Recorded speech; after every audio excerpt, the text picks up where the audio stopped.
Hi, I'm Andre The Beast Crayton, and welcome to another episode on the Andre The Beast Crayton Show. You know, none of this stuff is rehearsed.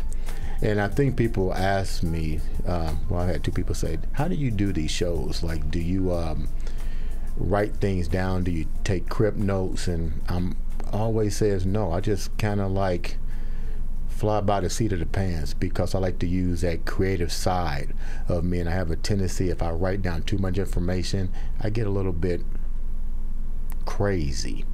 Today, we're going to address a topic that we all suffer from, addiction. I know what you're getting ready to say, Andre. I don't have an addiction problem. We all have some sort of addiction problem.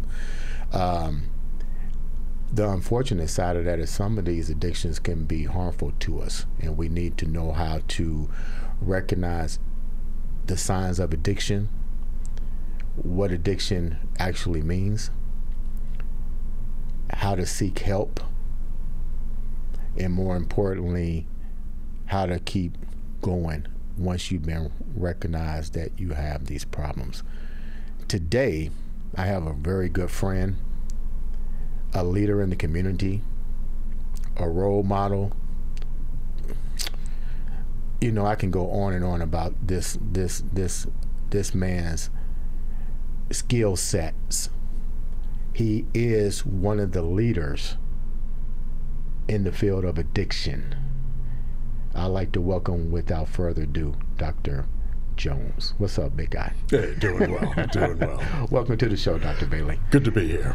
You know, we talked briefly yesterday because, like I just said, I didn't want to rehearse nothing, because you have a tendency when you rehearse, it doesn't come off authentically, and you really can't be creative with what you're trying to bring your point across. Give us, as a viewer, a little bit of who you are, and take us down what you do for a living. Well, I'm a psychiatrist. I'm CEO of my own company, the Indiana Neuropsychiatric Institute. Okay. In terms of my academic background, I did my undergraduate work at Brown University and Lincoln University, Pennsylvania. I received my medical degree from Meharry Medical College in Nashville, Tennessee. I did my internship in emergency medicine at Howard Hospital in Washington, D.C., and I completed my psychiatric residency with the New York Medical College. That's a serious journey. It has been. What made you decide to get into psychiatry? What was it that made you go down that road? That's funny, because ever since I was a child, it's laughable now, but literally, people would just, I'd be standing at a bus stop. Right. And people would start telling me their life story, to the point where it almost became embarrassing. Okay. I'm like, why are you telling me all this? I'm a little kid. Right. My sister used to tease me, if you remember the old Peanuts cartoon, psychiatric help, 5 cents. Right. My sister used to tease me about that. But all kidding aside, I have always been fascinated by the mind. Okay. And that was really the driving impetus to training in psychiatry.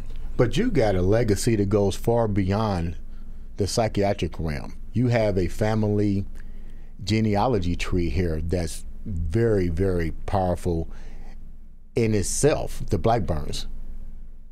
Take me down there. Being part of the Blackburn clan has been a tremendous blessing in my life. Most members of the community are familiar with Walter and Alpha Blackburn. My mother and Alpha are full sisters. Okay. And ironically enough, of 8 siblings, Alpha and my mother are the most alike. Meaning? In terms of appearance, achievement, creativity, even their sense of humor is very similar. Okay. We lost my mother in '85, sadly, but Alpha is almost like a second mother to me. Okay. Let's talk about Walter and Walter's impact that he had on you as an individual moving forward? Not so much the family, but clearly Walter has left a legacy here. He had helped restructure the city of Indianapolis during, a lot of people don't realize this. I was talking to Jason about this. During the 80s, Indianapolis had racial tension downtown where businesses were allowed to put signs in the windows, if you're black, be out of town by sundown. Mm-hmm. So when Walter was offered, I guess, the opportunity to help revitalize the city with the Arts Garden, me as an African American made me feel proud because it made me realize that we have a strong leader in the new Indiana, the new development, the new reconstruction. I didn't know Mr. Blackburn. I knew of him and his achievements. Him being your uncle, your bloodline, tell me the impact that he had on you. Simply stated, Walter was a giant of a man. Extraordinary intellect, movie star good looks, unlimited creativity. Okay. But aside from that, had a marvelous sense of humor, and he had that gift whereby everyone that he came in contact with felt uplifted by the experience. Black, white, yellow didn't matter. Right. Everybody who knew him felt uplifted having been in his presence. And he had that gift with people. How did it? What did it do to you as far as your career, helping you to go down there? Because he passed at a young age. Unfortunately, yes, he passed in his early 60s due to colon cancer. Okay, so how did that affect you moving forward? That's a great man. Yeah. As a child, we all looked up to Walter. I mean, this was just, the coolest, baddest, Superfly, that we could possibly imagine. Right. And we'd all look at him and say, yeah, I want to be like that when I grow up. Right. So, I've been very blessed to come from a family of achievers. Okay. So there were certain things that were expected, and nothing less would be acceptable. Did he tell you that, what he expected of you before his passing? No, it was... Or you just knew it by his achievements? Exactly. It was intrinsically understood, that nothing less than our very best would be acceptable. And one of the most memorable things to me, and this is going back more decades than I care to remember, when I graduated medical school, Walter, Alpha, and the family came down to see me graduate. And nice. Afterwards, the entire family had dinner together. Mm-hmm. And at various points during dinner, and here I am, sitting in the seat of honor, having just graduated, looking up and seeing Walter just smiling at me. Yeah. And I knew that he was proud of me. Yeah. And that is so memorable to me. Okay. And so meaningful to me, that this man whom I admired all of my life, was now proud of my achievement. Of your achievements. You conquered everything that he knew you could go out there and get done. Yeah. Tell me about Alpha a little bit. I know the viewers are kind of wondering what's going on right now. What I'm trying to do is paint a family tree, because it starts with the family tree. Mm-hmm. And out of this family tree, the blossoms begin to flourish. And then once we get done talking about the family tree and the origin that you come from, then we're going to get into exactly how the things that you've learned from being a doctor has impacted the masses. This is the Blackburn family. Tell me about Alpha. Believe me, I can do that show on my own. That's a remarkable woman, fashion diva. Definitely when I remember training her, I said, Alpha, what is that outfit you got on? I believe she designed her own workout attire. That wouldn't surprise me at all. So tell me about Alpha. Alpha, simply stated, is a force of nature. A force to be reckoned with. I mean, she's astonishing. I don't know how commonly known this is, but she had a talk show Okay. here in Indianapolis many years ago, well before there was Oprah. Right. You know, well before there was whoever you might want to name. I seen that in her home, all the stars that she interviewed, and I was like, wow, you know, serious icon. She interviewed virtually every luminary that you could imagine. Even Barack Obama, president. No, Barack Obama came after her show. After her show? But my family at large, my extended family, does have a relationship with Barack Obama. We're going to talk about that. That's okay. But keep going. Alpha, aside from penetrating intellect, just extraordinary creativity. Right. If you've ever seen, and her degree is in design. And if you've ever seen some of her creations, well, you have seen. I have seen her them. creations. Yeah, I've been there at the Blackburn Scholarship dinner. Then you know how creative she is, and I can tell you that she can whip something up overnight. Yeah. You know, and look like, you know, $1 million. Right. So, Alpha is another, much like Walter. I mean, they were soulmates. Right. Much like Walter, everyone who meets Alpha feels uplifted by the experience. And the same thing is to say for her kids, Sydney and Kai, and there's one more. Anthony. And Anthony. Truly, she has empowered them because they're doing extraordinary things as well for the family legacy. Exactly. Tell me a little bit about Kai. Kai's my boy. Yeah, Kai is incredible. He's 24/7. I say, Kai, I gotta get you on the show. He's like, Dre, man, I'm so busy. I'm like, okay, yeah, you got to go on there. But you can tell me about Kai. Tell me about Kai. Well, Kai is very much involved in real estate investment. He too has a very creative streak, particularly in terms of visual arts. Right. So whether it's video, still photography, that's one of his passions. Okay. Sydney has her CPA. She's a certified public accountant. She's doing exceptionally well. Anthony is a chef. Making me hungry. So, you know, I'm happy to say that everyone is doing well. Okay. So now we know a little bit about the family genealogy. Now you're off into doing what you're doing. Tell me about your road to helping people with addiction and what, you know, some of the things that people need to watch out for with addiction. Just enlighten me a little bit. We talked a little bit yesterday, but tell me a little bit more. Going back to my early training even, which again is decades ago, I'm very conversant with the different modes of detoxification from every addictive drug there is. Right. More recently, I've been able to apply that, working with several clinics around the region. Okay.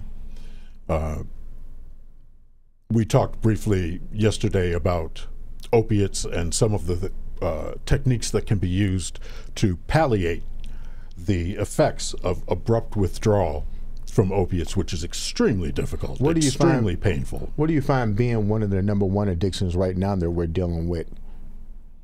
The number one addiction? Right. Even though opiates gets the largest amount of press, if you will, notoriety, well stated, I would guess that alcohol is still probably the number one most addictive drug. Really? That would be my guess. Okay. Yeah. And that's, I want to qualify that. That's just one doctor's opinion. Right. So when you're talking about addiction and the alcohol, what makes alcohol to you, in your opinion, the number one so far versus the opiate? Because we talked about this. The young lady that goes viral and says the doctor prescribed me these pills and now, you know, my life is completely changed. Is there a protocol to recognize addictive behavior before entering a hospital, before getting into surgery? I know doctors don't have all the answers, but is there triggers that you see in people prior to this coming that, hold down, before I prescribe pain pills, before I prescribe this, before I do this, let me see if this person has an addictive trait? That's an excellent question, because there is no predicting in advance who will become addicted and who will not. That's the danger of it. The only way to make sure that you don't get addicted is to never start. Okay. Because I have encountered people who, and yes, they might receive, say, opiate painkillers from a well-meaning physician, right? You know, and they have legitimate pain, and they have no problem. Once the pain is gone, they stop using the opiate narcotics and go on about with their lives. On the other hand, I have literally encountered people who, with the first dose, one dose, were like, where have you been all my life? One dose, and they were addicted. And there is absolutely no way to predict in advance who will become addicted and who won't.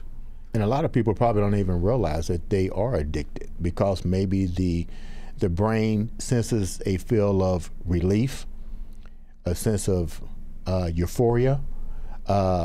Maybe they don't know that they're addicted to the product themselves. Do you find that to be another issue that people run into, that say, I don't have a problem? That is very much a problem. And part of the issue there, from a neuropsychiatric standpoint, one of the adverse effects of drugs is that it affects the frontal cortex of the brain. Now, the frontal cortex is involved in intellect, impulse control, judgment.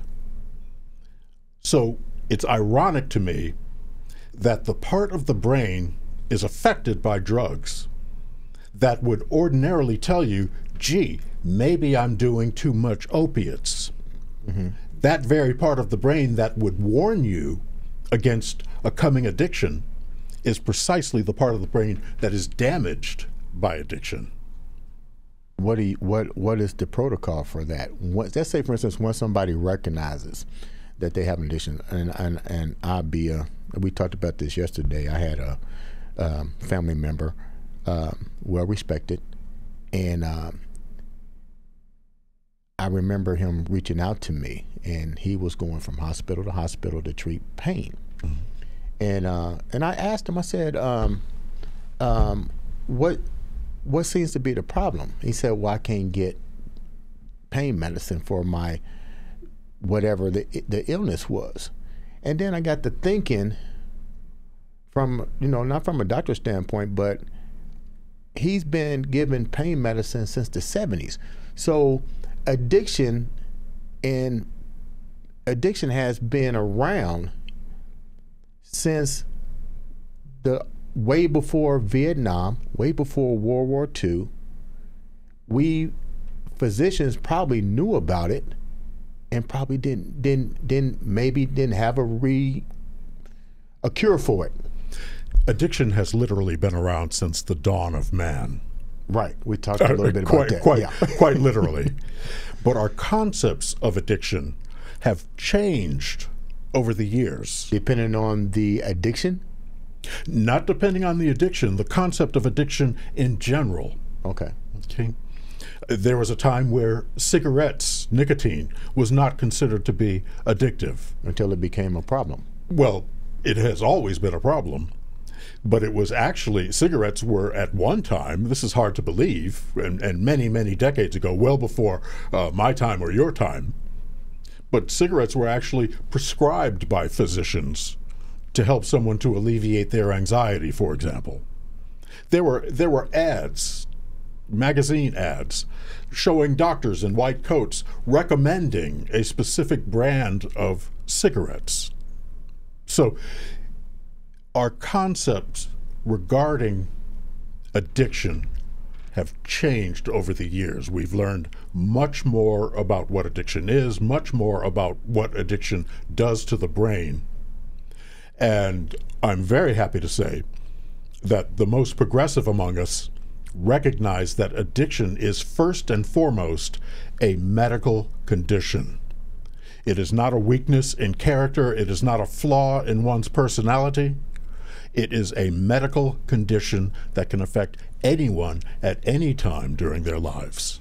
I can hear by the tone of your voice, and even when we talked yesterday, the passion is definitely there. Yeah. This seems to be an issue that, let me rephrase this. Has it been addressed, and has it been addressed correctly in your viewpoint? At this point in time, I believe it is being addressed, and addressed correctly, as long as we apply the medical model of addiction. Again, if someone is addicted, or someone that you love, okay, that person is not weak.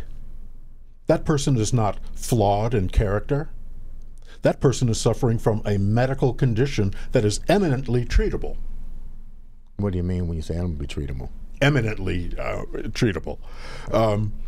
There is help available for whatever your addiction may be. There is help available. We talked about that. We talked about the political and the bureaucratic side of that. And we touched on that. And I said, you got someone who don't have insurance that's addictive, and they're looking for help. And I was like, what alternatives do they have if they go to the doctor or whatever? And I said, the addiction usually when help is not available to them because they may not have the insurance capabilities and get turned away. The end result is usually more medication, a life of crime, the prison system, and hopefully treatment. But that's shouldn't be the path for everybody to go down to get help. What do you think about that? I think you've hit the nail on the head, because unfortunately for many individuals, the only way of getting help is through the prison system. Now and the prisons are full of people who have experienced addiction as well as other forms of mental illnesses. You were saying God works in mysterious ways, and naturally nobody wants to go in and out of incarceration to get treatment. How big do you think it is globally right now, addiction? If you just had to guess, how big is this issue right now globally? Is it almost like a pandemic? Pandemic is an excellent word for it. Exact numbers are hard to come by because not everybody who is addicted will come forward, right, or admit to it. But to call it a pandemic is quite accurate, in my opinion. Let's go back to what we talked about when we was talking about leadership and people taking recognition of what's going on. And you said you work closely. Well, let me not say closely. You have addressed these issues with some of our political leaders, such as Holcomb. Yes. And Holcomb was definitely behind addressing this, even more so with the individuals that cannot afford the treatment necessary. Give me a little bit of insight on that. I had the opportunity to speak with Governor Holcomb some months ago, and I shared with him that I was doing work directly to address the opioid crisis. And he immediately was paying attention. This was obviously something that was of deep concern to him. And significantly enough, concerned from a humanitarian standpoint, but also concerned from the standpoint, how does this affect the state of Indiana? Right. Right. If people are addicted, what does this do to us economically? Right. What are we, how many people are we losing who would otherwise be productive, contributing members of society? Right. So he had a very broad vision, but it began with the humanitarian and then expanded from that point on. So he's doing his part in addressing this as far as you're concerned. Shortly after I had the discussion with Governor Holcomb, he did a statewide address. Okay. In which he spoke specifically to the opioid crisis. Wow. Yeah. Now, I'm going to ask you another question, too. Addiction. We're seeing tons of kids right now confused. They can't even go to their parents now. Yeah. And that's bad, because I remember growing up, we played outside. We didn't want to come inside. Kids now have the World Wide Web to communicate with the masses, very easy access to drugs, alcohol, a tornado spinning out of control. Have you addressed, witnessed, and treat situations like this? In a word, yes. How does it make you feel seeing the young youth of America going down that road? Well, it's tragic, and they're getting younger and younger. But what I would say to any parent listening who is concerned about their child and possible addiction is recognize first and foremost that the addiction to whatever it is first and foremost a medical condition. Mm-hmm. And treat your child with the same compassion as if they came forward to you with another medical condition. Right. You know, whether it be COVID or depression or whatever it might be, whatever medical condition it might be, recognize that that addiction is a medical condition and can respond to medical intervention. We talked about this. And I've often, in my own state of mind, sometimes my mind wanders 24/7, but I'm always thinking. We talked about genetic reprogramming. You said not in our generation, because I said I believe that we should have the ability to genetically hardwire that addictive behavior. What do you think about that? Addiction literally changes the genetic code, but medical science has not progressed to a point where we can actually alter the genetics. Mm-hmm. That's probably the best I could address it. Now, this will not happen in my lifetime. Right. Someday it may happen. We may actually be able to manipulate actual DNA. Right, the genome. Okay. I think the key is, in terms of genetics, the prevailing theory is that one will have the genetic predisposition to addiction, and then through environment they are exposed to these toxins, and that, the combination of genetic predisposition and environment, is what creates the addiction. You know, it's funny because there's all kind of addictions, and I have an addiction. It's kind of crazy. I like to do what? I like to work out every day. Mm-hmm. I have an addiction. Is there bad parts to go with that? Yeah, I can get injured. Mm-hmm. I can suffer from atrophy. There's all kind of things. So addiction on any level can be harmful and dangerous. With that said, you opened up some type of treatment facility to address these things. Am I correct? More specifically, I've served as medical director for several addiction facilities. Okay. And what exactly does those treatments do for individuals? Well, the first thing to do is to make sure that they detox safely. That is job number one. Okay. Because while detox from opiates, for example, will not necessarily kill you, it is intensely painful if it is not managed appropriately. I mean, intensely painful, and that is the biggest obstacle to people getting help for opiates. So, like, what's the difference between that one and going into detoxing for alcoholism? Because you can die from alcohol poisoning. You can die from alcohol poisoning, definitely, in the same way that one can overdose from opiates. Right. But alcohol Abrupt withdrawal from alcohol constitutes a medical emergency. Abrupt withdrawal from alcohol can and will kill you. And I'm talking about convulsions, seizures, death. Okay. I don't know how to put it any more succinctly than that, other than to say I've seen it. You've always had that beast state of mind. It's in your voice. It's in your actions. It's in what you do for the community. It's what you try to do outside the community. But you're still human. Yes. You're still human.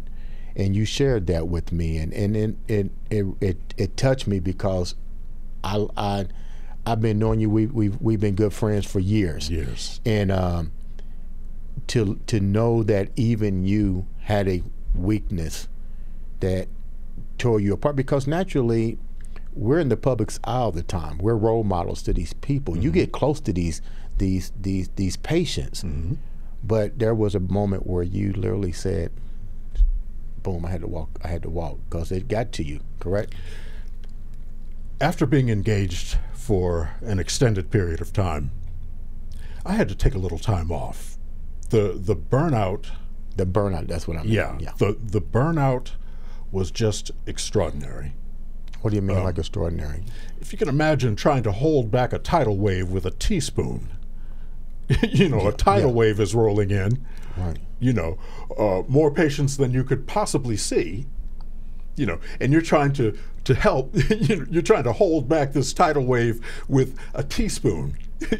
Tossing. Did anybody come to your help? Did you reach out, or did you just say that was one of the other reasons that the burnout was there, because your voice, even though it was heard on a scale, the scale wasn't amplified big enough? No, I recognized the burnout, and I knew what to do in order to, heal myself. Right. But unfortunately, or fortunately, it required taking a few steps back, and saying, I have done what I can do without risking my own well-being. Right. Without risking my own wellness. And I took some time off. What did that do for you? It got me re-energized and ready to... That whole beast frame of mind recharged itself. There you go, beast. I like that. So when it recharged itself, you actually went down a different revenue path, working with the Department of Corrections. Yes, and interestingly enough, not entirely different.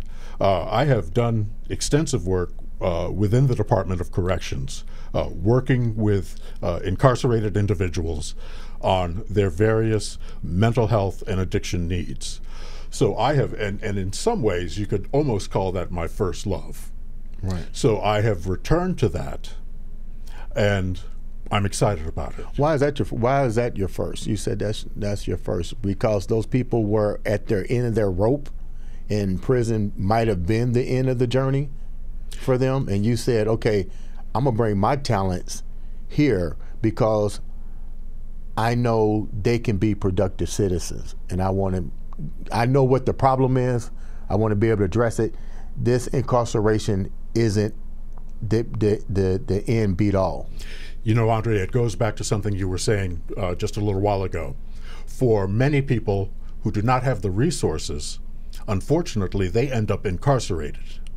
And that goes not only for addiction, but for people with schizophrenia, bipolar disorder, virtually any psychiatric condition that you can name. And without the resources, many of them end up incarcerated. So somebody's got to go into that environment.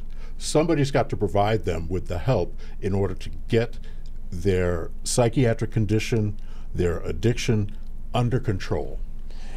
Is the state government, local officials working strongly with your ideas or working with the prison system? Because a lot of people are like, well, they're in prison, they're criminals, they shouldn't do this. But statistics have shown that the majority of people that are incarcerated, male and female, even kids in juvenile detention, are in there primarily for some type of addiction problem. I wouldn't say the majority, but certainly addictions has a lot to do with it. Or the addiction got them to where they was at? Addictions is certainly a major contributing factor. In terms of the state's response to it, I would describe it as progressive. Okay. Yeah. Not perfect. But progressive. No system is perfect. Right. But progressive. The state actually spends an extraordinary amount of money to ensure the wellness psychiatrically and somatically to the incarcerated population. Have you found that a lot of the next generation moving forward, do you find a lot more people now are working towards degrees and recognizing mental illness and addiction behavior now? The students that are going to college now, you find an increased enrollment and people wanting to get into your field? In terms of psychiatry, my daughter's going to. That's where her degree is in now. Psychiatry. Unfortunately, there is a shortage of psychiatrists across the entire nation. And why do you think that is? Because of the to avoid the burnout? No, because any medical specialty can result in burnout. Certainly, economics has something to do with it. There are other medical specialties that are more lucrative. I used to joke, I can pull an adolescent back from the brink of self-destruction and it's worth a few dollars. But damn, if I can increase their cup size, it's whole different story. It's worth thousands up front, So I say that facetiously, but there is some validity to it. Right. There are other medical specialties that are certainly far more lucrative than that. Yeah. We talked about. If I may expand on that. Go ahead. It takes a certain personality to do psychiatry. Right. Most of medical science is involved with very precision numbers. If I'm an internist, and again, having done my early training in emergency medicine, if I need to know what's wrong, do you have an infection? I can take a blood count. Right. Check your white blood cells, and yes, you have an infection. No, you don't have an infection. Yes, you have inflammation. No, you don't have inflammation. And it's right there in black and white. Very concrete, very reassuring. Right. To do psychiatry requires the ability to accept a certain degree of ambiguity, because there is no blood test. There is no scan. Right. That will tell us, yes, this is addiction. No, this is not addiction. Yes, this is schizophrenia. No, this is not schizophrenia. We simply don't have the technology yet. Okay? We will someday. But at this point, to be a psychiatrist requires the ability to accept a certain degree of ambiguity. And not everyone, most medical facilities don't train that way. Right. Now we're talking about addiction and treatment and genetic hardwiring. Now the new, I'm not even gonna call it addiction, the new choice of relief, marijuana, the chronic. What's your viewpoint on that? Marijuana is certainly not as dangerous as it has been portrayed over the decades. Okay. That said, marijuana is by no means a harmless or innocuous drug. Okay. Marijuana is directly associated with depression, anxiety, psychosis, mood swings, and a very recent study has established that marijuana is, in fact, a gateway drug leading to harder drugs. So trading in one for another. Trading in one for a harder drug. Graduating, if you will, from marijuana to opiates, from marijuana to ecstasy. far more toxic drugs than marijuana. This is a major topic right now, even in the political arena. So let me address this to you. You're a leader. You're a public official, and that's a major topic now. I mean, people everywhere wants it. They want to use it. If you was in charge, what law would you make with that particular drug in general? Well, I think the laws need to be more progressive. Even though marijuana has potential danger, alcohol has potential danger. Alcohol has. Mother Against Drunken Driving said that. So, alcohol has substantial danger. Yeah, to the entire body, including the brain. Right. But whatever toxic effects marijuana may have, it is certainly not as toxic as being incarcerated. Right. Because at that point, your life is thrown away. Right. So now we're seeing a change in policy where predominantly African Americans spent decades behind bars for relatively minor infractions of marijuana laws. And people are beginning to recognize this is ridiculous, especially in an age where many states are completely legalizing it. Right. And a number of organizations are making a whole lot of money selling it legally. Right. So I don't in any way advocate the use of marijuana. Right. And I want to be very clear about that. But which is worse, using marijuana or being incarcerated for using marijuana? And obviously incarceration is far more destructive to a person's life than marijuana is. Wow, that's deep. On a lighter note, you're happily married. Yes. How supportive? How has your wife changed you in your involvement? Because clearly, you was doing a lot of things out there to change people's lives. Now she's in your life and she's changed you. Did she come in during that time of that emotional breakdown, or did it happen after? There was a certain overlap. I mean, my wife and I have known each other 10, 12 years, before we sat down together and said, you know what, let's do this. It's like, let's do this. Okay. Yeah. She's been a blessing in my life in every imaginable way. Tremendously supportive, tremendously committed to our relationship, to our marriage. Yeah, I mean, one runs out of adjectives. Right. But to call it a blessing is an understatement. The people that you've helped over the years, is there one particular case that really stands out, that person or individuals that you came across to you and they really came to you with no hope? Because we all have that one particular client or two clients that you go, wow, that you made a major impact on. Can you remember a time when that happened with a particular person? You don't have to mention their name. Yeah.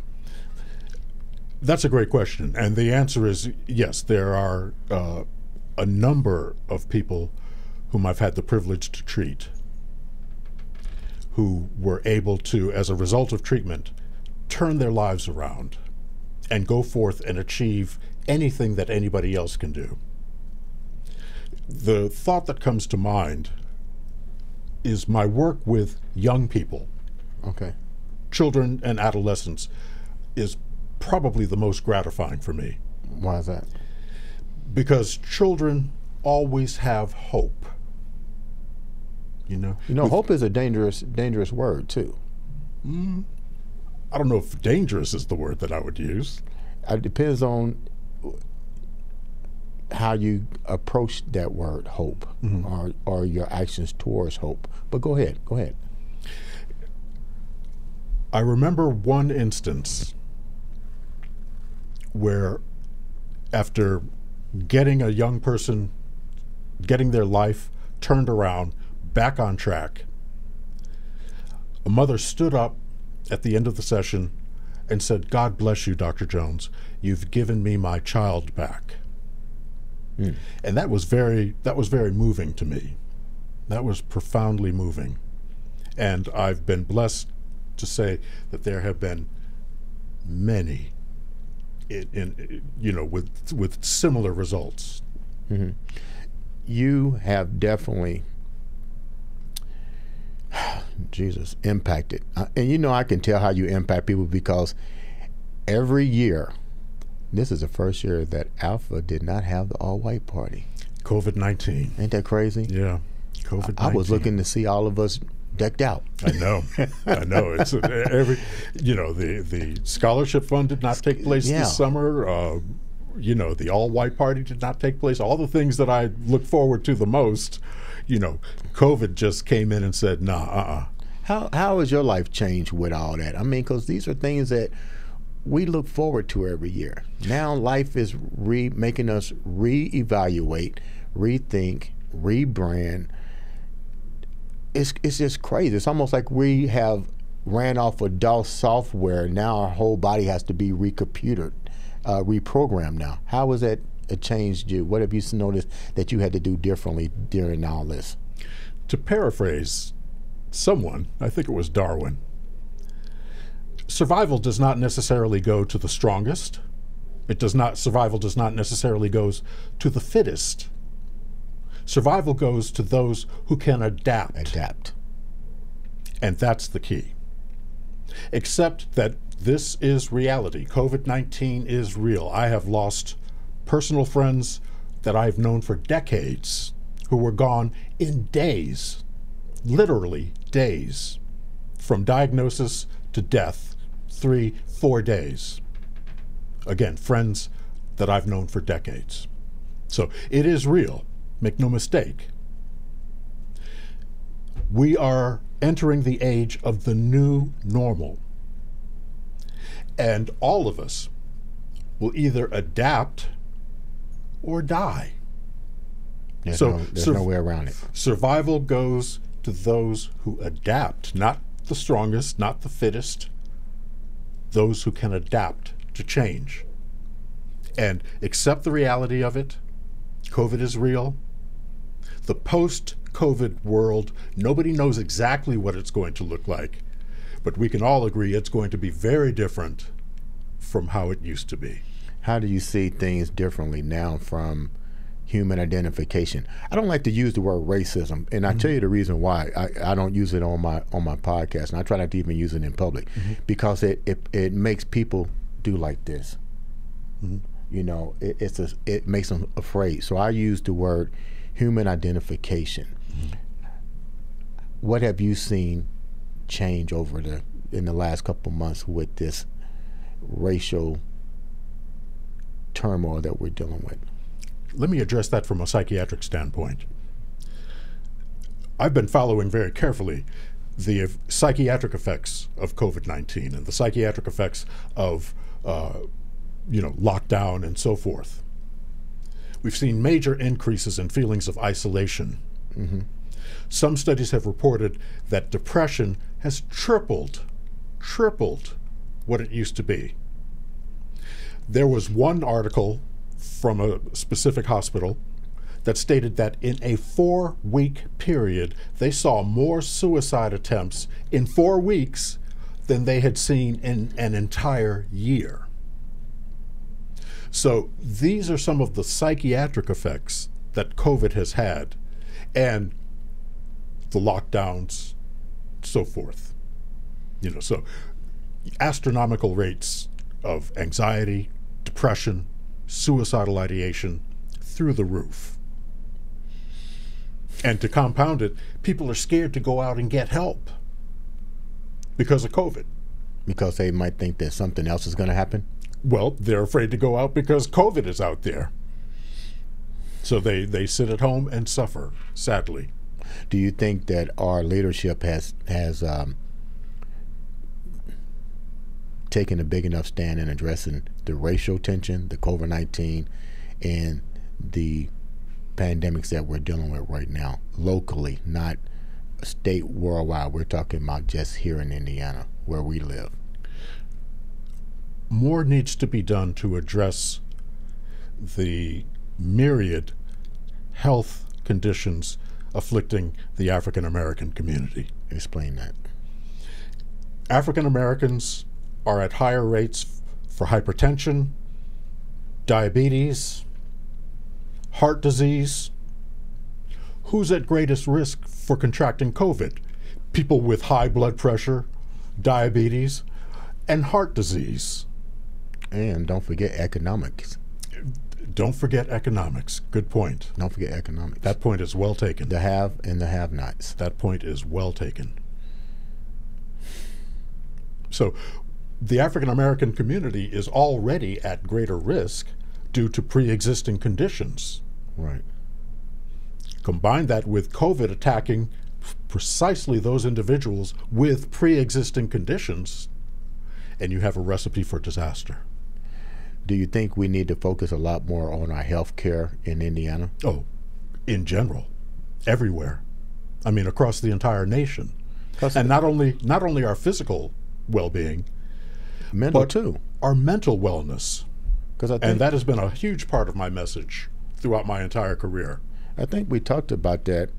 We're going to wrap up in a little bit, but we talked about this. If you can get the mind right, the body usually recovers. Am I right or wrong on that? That is essentially correct. We used to think of the mind and body as being two separate entities and never the twain shall meet. Turns out it's exactly the opposite. The body affects the mind, but more specifically, the mind affects the body. Wow, deeply, deeply put. I'm going to leave with this. If you can do 3 things that can make a difference in somebody's life right now, share 3 things that you would with the viewers that can help them change their lives. This may get me into trouble, but I'm going to say it because I believe it to be true in my heart. Okay.